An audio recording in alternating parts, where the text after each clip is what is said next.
and welcome back to Real People, Real English, the podcast where we learn English through real conversations and real stories. I'm Emma.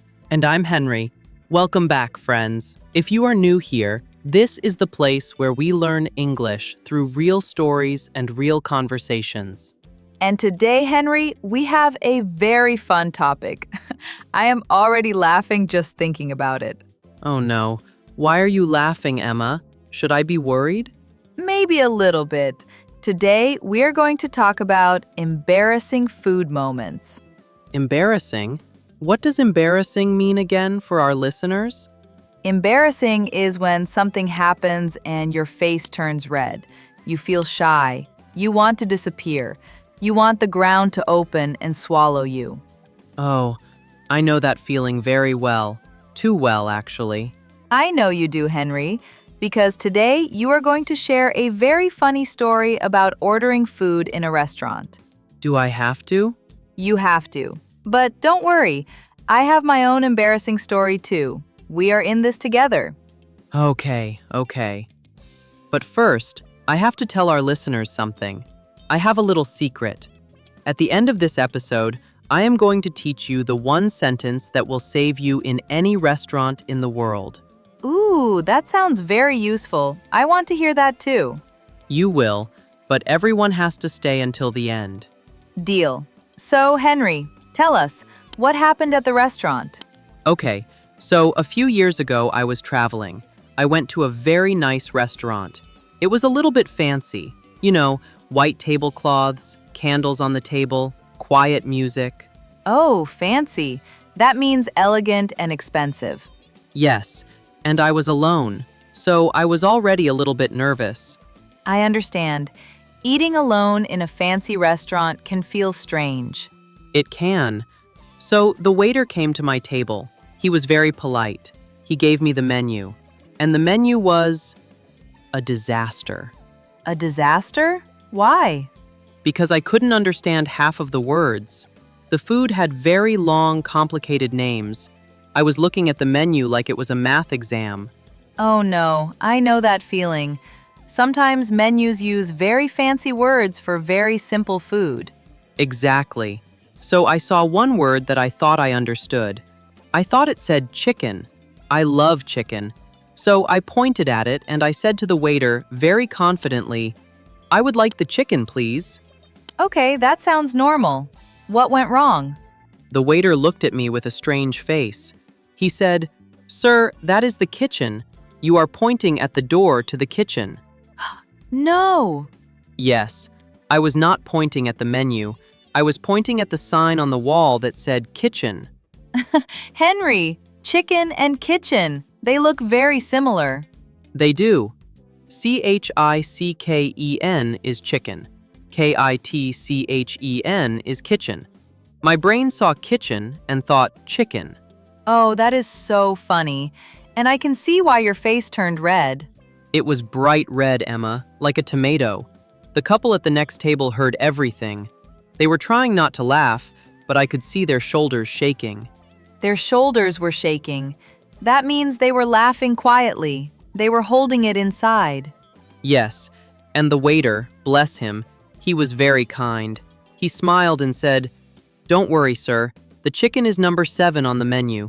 The kitchen is through that door." That is a very kind waiter. He didn't make you feel bad. No, he didn't. And you know what? I ordered the chicken, number 7, and it was delicious. Best chicken I ever had. See? A happy ending. But I think the real lesson here is that mistakes are just funny stories for later. That is so true. At the time, I wanted to hide under the table. But now, it's one of my favorite stories. Okay, Emma, your turn. I shared my disaster. Now you share yours. Fair enough. Okay. My story happened at a coffee shop. I was in a new city, and I walked into a very cute little cafe. I love cafes. What happened? Well, I wanted to order a latte, a simple latte. But I was very tired that morning, and my brain was not working properly. Oh no, what did you say? I walked up to the counter and I said very clearly, Can I have a large letter, please? A large letter? Yes, I said letter instead of latte. Letter instead of latte. A large letter, like a letter you send in the mail? Exactly. The barista looked at me and said, I'm sorry, this is a coffee shop, not a post office. No! Did they really say that? Yes, and the worst part is, there were about 5 people standing behind me in the queue. The queue is the line of people waiting. And they all heard? Every single one of them. One man started laughing out loud. A woman patted me on the shoulder and said, Don't worry, honey. I once asked for a cup of tea at a shoe store. Really? That is also funny. So she made you feel better? She did. She was very sweet. And the barista figured out what I wanted and made me a beautiful latte, not a letter. Not a letter, just a latte. You know, Emma, I think these stories show something very important. What's that? People are usually kind. When you make a mistake, most people don't laugh at you in a mean way. They laugh with you. And sometimes they help you. That is so true. I was so embarrassed, but that woman in the queue made me feel like it was completely okay. Because it is okay. Mistakes are how we learn. Henry, I think our stories show that pronunciation can be tricky. Let's help our listeners with some words that sound very similar but mean very different things. Great idea. Let's start with my disaster. Chicken and kitchen. Chicken is the bird we eat. Kitchen is the room where we cook. The trick is the first sound. Chicken starts with a ch sound, like chair or cheese. Kitchen starts with a k sound, like key or kite. Say it with me, everyone. Chicken, kitchen, chicken, kitchen. Good. Now let's talk about another tricky pair. Dessert and dessert. Oh, this one confuses everyone. Dessert is the sweet food you eat after dinner. Cake, ice cream, chocolate, the delicious part. And dessert is the hot, dry place with sand, like the Sahara. The trick is the stress. Dessert. The stress is on the second part. Dessert. Because you always want more dessert, so it has more S's. That's a clever way to remember it. Dessert has 1 S, dessert has 2 S's. You always want seconds of dessert. I love that. Okay, another pair. Sheet and seat. A sheet is the cloth on your bed. You sleep on a sheet. A seat is where you sit. A chair is a seat. These two are very dangerous to mix up. Be very careful with the sh sound and the S sound. Sheet, seat. Sheet starts with sh, like shoe or she. Seat starts with s, like sun or sorry. Practice those carefully, friends. Very carefully. Here's another common one. Bowl and ball.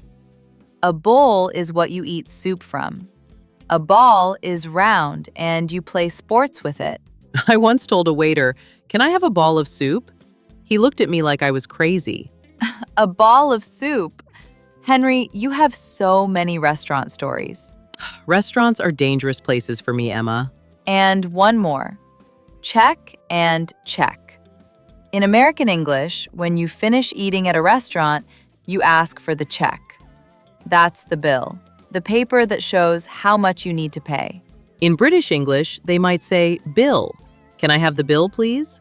Both are correct. The important thing is, don't be afraid to ask. If you're not sure how to say something, just try. The worst that can happen is a funny story.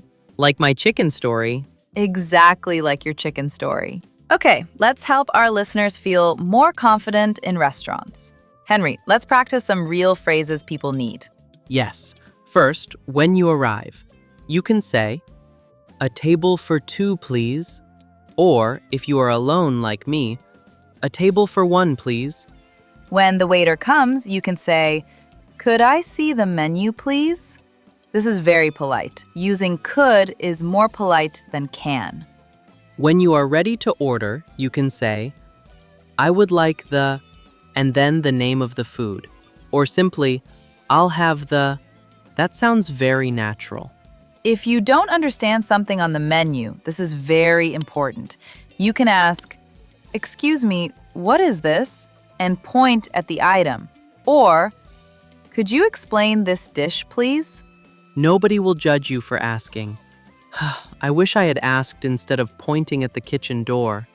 When the food arrives, you can say, "Thank you," or "This looks wonderful."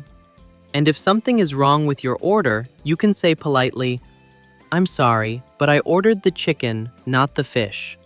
Be calm, be polite. It happens to everyone. When you're finished, you can say, "Could I have the check, please?" or "The bill, please." And here's a bonus phrase. If the food was really good, tell the waiter. Say, that was delicious. Thank you so much. It makes their day. I love that, Henry. A kind word costs nothing but means everything. Okay, Emma, I think it's time for the secret I promised at the beginning. Yes, the one sentence that will save you in any restaurant in the world. Here it is. Are you ready? The sentence is, what do you recommend? What do you recommend? That's it? That's it. 5 words. And it works everywhere. If you can't read the menu, if you don't understand the dishes, if you feel overwhelmed, just look at the waiter and say, what do you recommend? That is actually brilliant because the waiter knows the food better than anyone. They will suggest the best dish. Exactly. And it sounds confident. It sounds natural. It doesn't sound like you are lost or confused. It sounds like you are asking for their expert opinion. And it starts a conversation. The waiter might say, "The pasta is very popular today," or "Our special today is the grilled salmon." And then you just say, "I'll have that, please." No stress, no confusion, no pointing at the kitchen. No asking for a large letter. We are never going to forget those stories, are we? Never. That's the beauty of mistakes, Henry. They give us the best stories. Before we go, let's review all the great words from today. First, embarrassing. This is when something happens and you feel shy or ashamed. Your face turns red and you wish you could disappear.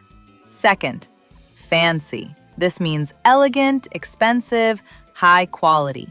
A fancy restaurant has nice decorations and beautiful food. Third, disaster. A disaster is when something goes very, very wrong. My restaurant story was a small disaster. A hurricane is a big disaster. Fourth, confidently. This means doing something with confidence, with belief in yourself. I walked up to the counter and spoke confidently, even though I said the wrong word. Fifth, barista. A barista is the person who makes your coffee at a cafe. They are coffee experts. Sixth, queue. A queue is a line of people waiting for something. This word is very British. Americans usually say line. I was standing in line. Seventh, pronunciation. This is how you say a word. Good pronunciation means people can understand you clearly. Eighth, recommend. To recommend means to suggest something good. I recommend this restaurant. It means I think it is good and you should try it.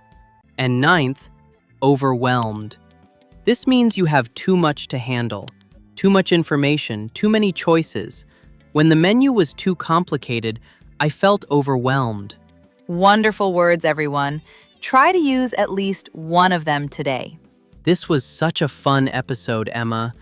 I feel lighter now that I shared my chicken story with the world. And I feel better about my letter story.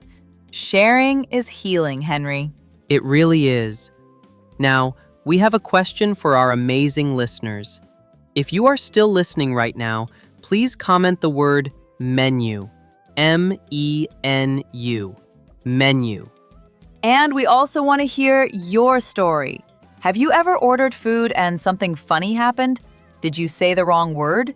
Did you accidentally order something strange? Tell us in the comments. We want to laugh with you, not at you. Promise.